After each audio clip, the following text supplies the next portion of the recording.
Dirty Work by Rolli. A hapless jack of all trades. That's an apt description for many a writer, aspiring or otherwise. Gravedigger, cold caller, magician's apprentice. I've performed all these jobs, briefly and badly.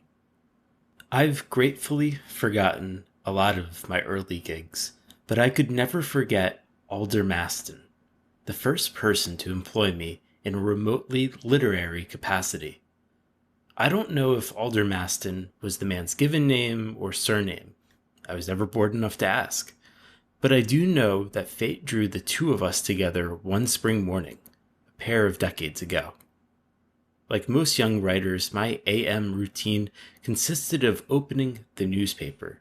They still had newspapers in those days, and thumbing through the classifieds in search of a more practical occupation. That particular morning, an all-caps advert instantly caught my eye. Writer wanted. Writers aren't, as a general rule, wanted. I continued reading, eagerly. Must have excellent spelling and grammar, and be good at writing sex jokes. Enthusiasm cooling, I nonetheless went on to the end. Send sample jokes to Winky's Erotic Greeting Card Company. I sighed and set down the paper. Miller being the obvious exception, sex jokes are hardly an auspicious beginning to a literary career. I sighed and picked the paper back up.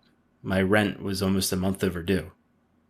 As I typed out a series of lewd fruit puns, one of them involving blueberries, I'm almost certain, I heard footsteps coming down the hall. I held my breath. It wasn't the landlord, fortunately. The footsteps faded, and I went back to work. Days later, the phone rang. "Stop it," said the voice on the line, a woman's voice. "Stop what?" I asked. I thought I heard laughter in the background. "Aldermaston would like to chat with you." "Who's Aldermaston?" I asked, after thinking a minute. I couldn't make out the answer, not through all that laughter. I did make out an address, which I hastily scribbled down. "Stop it," said the voice again. Then the phone went click. 2020 Queen Street was in an unseemly part of the city. A 20-minute walk tops from my apartment. It was a weathered brick building with a pig in the window, a plush pig, and a faded sign that read Winky's Erotic Greeting Card Company. "I could use a drink," said a man lying in the sidewalk. I tossed him a quarter, stepped over his torso, and opened the door. An unreasonably beautiful woman was sitting behind the counter. She smiled when I told her, "I'm here to see Aldermaston," then pointed to a sofa. I admired the office paintings while I waited. There were tasteful nudes, and tasteless ones, too. As I leaned forward to get a better look at one of the latter, a pair of double doors flew open, and a grinning bald man bellowed, "It's you!" I looked behind me. "Been expecting you." I looked again. Writers aren't, as a general rule, expected. But the man meant me. He backslapped me into his office. The only word on the door was Aldermaston, in gold letters, and into an armchair. "Ever hear about the one with the man with 3 avocados?" Aldermaston asked me, cutting the end off a cigar. I hadn't, so he told me. It wasn't terribly funny, I didn't think. I laughed and laughed.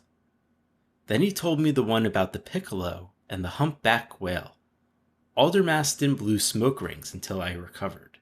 Then he said, "We haven't had material like that in years, not until you came around. Compared to these clowns," he gestured to a crazed heap of papers, "you're Shakespeare." I grinned. A writer takes a compliment where he can. A dozen unfunny puns later, there were numerous species of erotic bric-a-brac to look at least. Aldermaston got around to the remuneration. $50 per joke, paid weekly. I could work from home and mail in material whenever I wished. As coolly as I could, I agreed. $50 was way more than I'd made in my entire writing career to date. After we shook hands, Aldermaston threw his head back and laughed. I laughed too, for some reason. Then he backslapped me back out the door. Of course, the Muse is unaffiliated with any financial institution. The impetus of money, in my experience, does nothing for the creative faculties. But it does get one's fingers moving. I was reading a lot of Balzac in those days. Taking my cue from the famous Frenchman, I drew the curtains, downed vats of black coffee, and wrote, over the next 7 days, more than I have ever before or after. A Victorian novel's worth of blue haikus and lustful limericks. I posted the best pages to Aldermaston, then took an earned rest, zealously awaiting my paycheck. Unfortunately, that first check didn't arrive on time. It didn't arrive at all, actually. Neither did the second one. After 3 unprofitable weeks, I decided to deliver my next gag batch in person and make some mild inquiries, if only for the sake of my landlord's emotional health. This time, the man on the sidewalk was fast asleep. I opened the door to Winky's as softly as possible. As before, Aldermaston was thrilled to see me. He plucked the cigar from his lips and, with his free hand, snatched my manuscript. He thumbed through the pages, laughing uproariously. "You're a genius," he said at last. I'd never been called a genius before. I've never been called one since. I enjoyed that moment. "I particularly like the one," he flipped a page, "about the ostrich harem." I was particularly fond of that one too. Though it wasn't the only elephant on the premises, on the shelf next to me, by way of a bookend, was a pair of amorous pachyderms. The remuneration question loomed large. So, while my employer gnawed on his cigar, I cleared my throat and said, "About my paycheck." "No worries," said Aldermaston, waving the words away. "I'll tally things up, pay you at the end of the month. Throw in a little bonus for you, too. How's 1,000 sound?" I thought it sounded great. My landlord would be thrilled. I was still smiling when I walked out the door. "Spare change?" asked the man on the sidewalk, suddenly waking.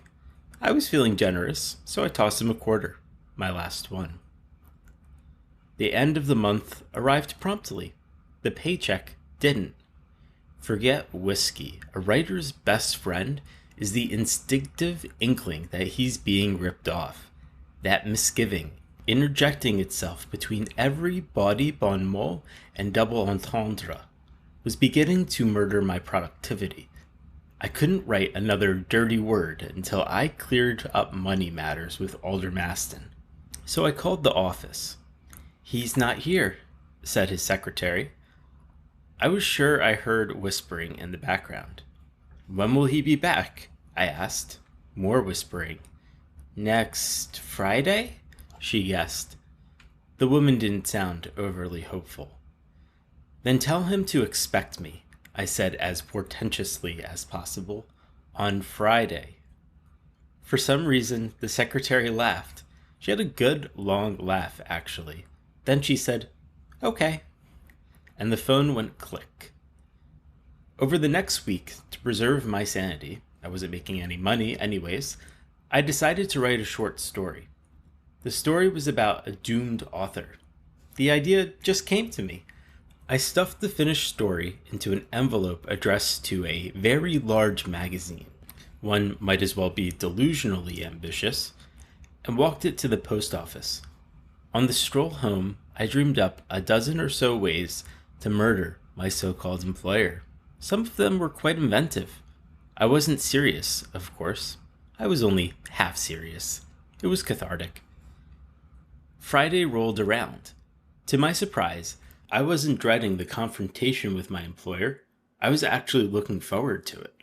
I'd rehearsed the whole scene, which was to start off with paper scattering, progress to shattering bric-a-bracs, and end with me emerging from Aldermaston's office, sweating gloriously, check in hand.